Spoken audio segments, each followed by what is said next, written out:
I saw her bury her heart in the ground, and she smiled like it didn't matter. That smile. It still haunts me, like the echo of a nightmare that never fades. Sharp, cruel, and certain, like she knew the world would bow to her, even if she gave away the one thing that made her human. I didn't mean to see it, and I've tried for years to forget. But some things cling to you, digging in deep, no matter how far you run. My name is Tunde, and this is the story of Queen Moroa, the Wicked Queen, as she's called now. When I was young, she ruled over our kingdom, her power absolute, and her cruelty whispered about in every home. She wasn't the kind of queen who inspired love or admiration. No one sang her praises. No one celebrated her victories. We feared her like a storm, something that came, unyielding, unstoppable. The stories about her were endless. Some said she was born under an eclipse, the sky swallowing the sun as she drew her first breath. Others claimed she wasn't born at all, but shaped from clay and brought to life by a witch's curse. Whatever the truth, there was one thing everyone agreed on. Queen Morowa wasn't like other rulers. Her heart was cold, and her soul belonged to the shadows. It was my father who first came too close to her. He was a farmer, a simple man who tended the land with a patience I always admired.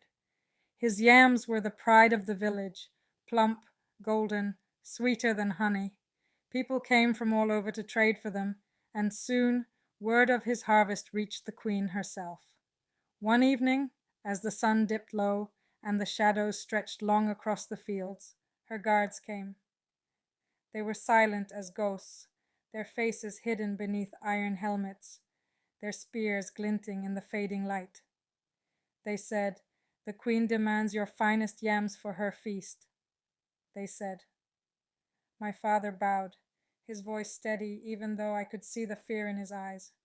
"Of course," he said, for what else could he say? Refusing the queen wasn't an option. Everyone knew that. That night, he loaded his best yams into a cart and left for the palace. My mother and I stood in the doorway, watching his silhouette disappear down the road. "He'll be back by morning," she said, her voice firm. But when morning came, he wasn't there. And when the sun set again, he was still gone. Days turned into nights, and my mother's worry grew. She paced the floor, her hands wringing the hem of her dress until it frayed. On the third night, just as I began to wonder if I'd ever see him again, he returned. But he wasn't the same. His shoulders, once broad and proud, were slumped like he was carrying an invisible weight. His face was pale, his eyes sunken and dark. He wouldn't speak of what had happened, no matter how much my mother begged him. He just sat by the fire, staring into the flames as if they held some terrible secret. That night, I heard him talking in his sleep. His voice was low, trembling. The heart, buried. She watches. She waits. Over and over, the same words. I wanted to wake him, to ask him what he meant, but something stopped me. A heavy, icy feeling settled in my chest, telling me I didn't want to know. By morning, he was gone again. We searched for him, the whole village combing the fields and the forest's edge, but there was no sign of him. It was as if he had vanished into the air. My mother cried for days, her grief like a shadow that never left her, but the whisper started almost immediately. "The queen took him," people said.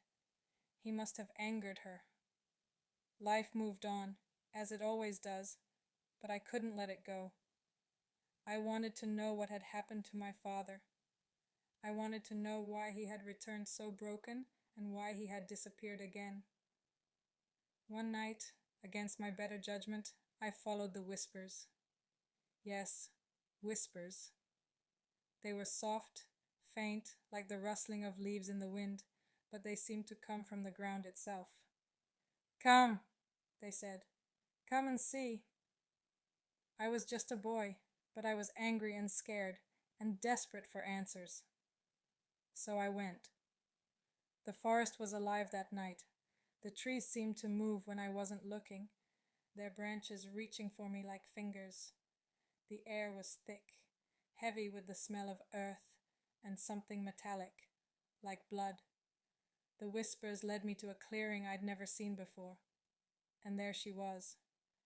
Queen Morowa stood in the center, her robes flowing like shadows around her feet. She was alone, but the air felt crowded, as if unseen eyes were watching from every direction. She held something in her hands, small and wrapped in cloth. A hole had been dug in the ground before her. I couldn't move. My feet felt rooted to the spot as I watched her place the bundle into the hole. She began to hum a strange, haunting melody, a song that felt alive, like it could reach into your chest and pull something out. Then, as she covered the hole with soil, she looked up and saw me. Her eyes, they weren't human. Too bright, too sharp, like they could slice through flesh and bone. She smiled, and